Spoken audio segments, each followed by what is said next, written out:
কারুর সাথে শত্রুতা নয়, সবার সাথে মিত্রতা। এই নীতিতে বাংলাদেশ চলে, আর চলতে চলতে মারা খায়। আমি একটা জিনিস বুঝি না সিরিয়াসলি, যে ধরেন আমাদের আসলে সমস্যাটা কোথায়? সামরিক বাহিনীকে আমরা কেন শক্তিশালী করি না? কেন আমরা অত্যাধুনিক মানের যুদ্ধাস্ত্র কিনি না?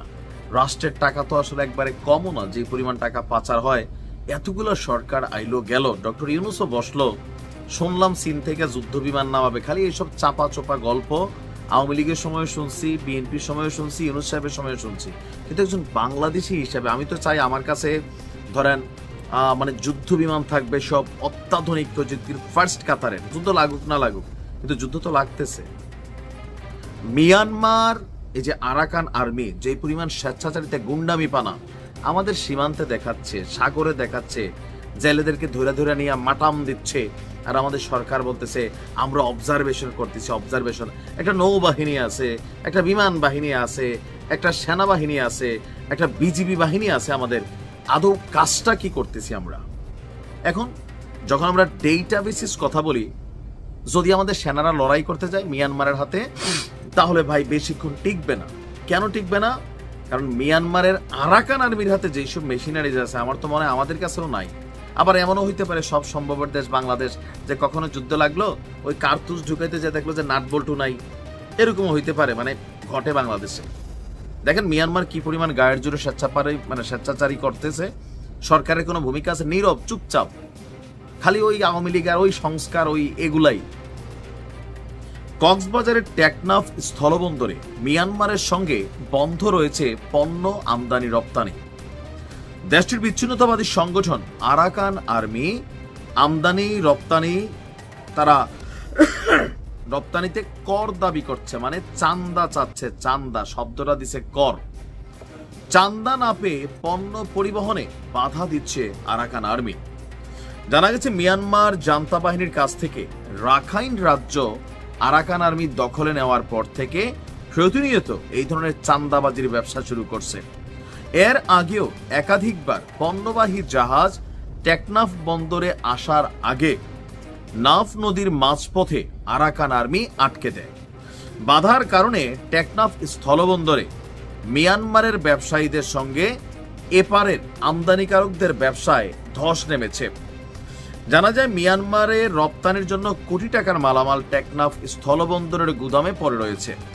মিয়ানমারেরও এপারে আমদানিকারক পণ্য, আপনার বিভিন্ন পণ্য ওই পারে রয়ে গেছে। এই বিষয়ে আমাদের স্থলবন্দরের সিএনডেফ এজেন্ট অ্যাসোসিয়েশনের বিবৃতি সাধারণ সম্পাদক যিনি, তিনি বলছেন মিয়ানমার থেকে পণ্য আমদানি এবং রপ্তানি করতে হলে এদেরকে ট্যাক্স দাবি করে আমরা বৈধভাবে পণ্য আমদানি রপ্তানি করছি, মিয়ানমার সরকারকে ট্যাক্স দিচ্ছি, তাহলে আবার কিভাবে আরাকান আর্মিকে ট্যাক্স দেব? তাহলে তো পণ্যের দাম হয়ে যাবে 3 গুণ। মিয়ানমারের ব্যবসায়ীরাও পণ্য পাঠাতে সবসময় রাজি। আমরাও চেষ্টা করছি কিভাবে পণ্য আমদানি রপ্তানি করা যায়। আর জেলা প্রশাসক সহ সবাইকে বিষয়টি জানানো হয়েছে। সিমেন্ট, আলু, অনেক কিছু কোটি টাকার পণ্য এখন টেকনাফ বন্দরে পড়ে আছে। আমাদের উপজেলা অফিসার বলছেন যে পররাষ্ট্র মন্ত্রণালয়কে জানানো হয়েছে এটি রাষ্ট্রীয়ভাবে সমাধান হতে হবে, রাষ্ট্রীয়ভাবে যে সিদ্ধান্ত আসবে সেভাবে আমরা করব। তো ডক্টর ইউনূস ক্ষমতায় আসার পর মোটামুটি 3,30,000 লোক বেকার হয়েছে, আরো লক্ষ লক্ষ লোক বেকার হবে যদি এগুলোর সমাধান না হয়। আর এটা টোটাল দায়ভার গ্রামীণ ব্যাংক, ক্ষুদ্র ঋণ কর্মসূচি, এগুলা দিয়ে হবে না। আপনার করতে হবে কোনটা? যে এগুলাকে আপনি সামহাউ সেটেলমেন্ট করতে হবে। আর আমরা যতদূর জানি যে মিয়ানমারের বস হচ্ছে চীন, মিয়ানমারের বস হচ্ছে আমেরিকা, মাঝে মাঝে এদেরকে সাপোর্ট করে টেকনিক্যালি। মিয়ানমারের বস হচ্ছে রাশিয়া, মিয়ানমারের একাংশের বস আবার ওদিকে নাকি ভারতও। তো যারাই হোক তাদের সাথে আমাদের একটা ইন্টারন্যাশনাল কানেকশন আছে।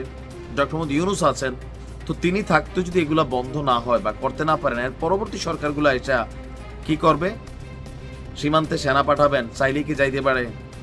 যাই আরাকান আর্মির সাথে আমরা লড়াই করা ঠিক মতো আমাদের 40 জন জেলে ধরে নিয়ে যায়, 4 জন জেলে ধরে নিয়ে মাছ লয়ে জায়গা নদী থেকে ট্যাক্স দিয়ে আসা লাগে। আরে ভাই, সবাইকে কিরকম তেলাইতে বসছি। আবার বলি ভারতের সাথে লড়াই করব, 5 মিনিট টিকবেন? 5 মিনিট ধাঁচা দাঁচ মারবো। কই যাইব গণভবন, কই যাইব যমুনা, কই যাইব রাষ্ট্রপতি ভবন, কই যাবে আমাদের সামরিক কারখানা? বুঝতে হবে ভাই, মেশিন কথা বলে। আপনি দেখেন আমেরিকা কই থেকে কই বৈশা যুদ্ধ করে, ইসরায়েল কই বৈশা মারে, ইরান কই বৈশা মারে।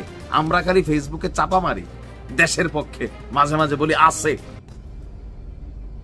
তবে থাকা দরকার। যদি সরকারের বাজেটের সমস্যা হয়, 2 কোটির উপরে প্রবাসী বিদেশে আছে, তবে সরকারের উপর ভরসা পায় না। যদি ডাক দিয়ে বলে যে আমরা 2টা F-13 যুদ্ধ বিমান কিনবো, অথবা ধরেন আমরা কি বলা হয় যে রাফাল যুদ্ধ বিমান কিনবো, অথবা চীন থেকে আরো অত্যাধুনিক প্রযুক্তি F-10 thunder jet fighter jet কিনবো, প্রবাসীরা সহযোগিতা করেন, আমি বিশ্বাস করি আমরা হাত খুল্লা দিয়া দিলে 2 সেট 10টা বিমান অন্তত কিনা ফেলতে পারবে, কমে আর কি, দাম আছে। ভাইয়া ভারত দেখেন নাই 26টা যুদ্ধ বিমান কিনছে 64,000 কোটি টাকা দিয়া, তো অনেক টাকা অবশ্যই এগুলোর দাম। তারপর আমরা 2-1টা কিনলাম, আমাদের নৌবাহিনী জাহাজ যাওয়ার সময় ভিতরে উড়াল দিল আমাদের এই বিমানগুলা, আশেপাশে আরাকান আর্মি একটু ভয়টয় পাইলো, তবে এরা এমনি ভয় কম পায়।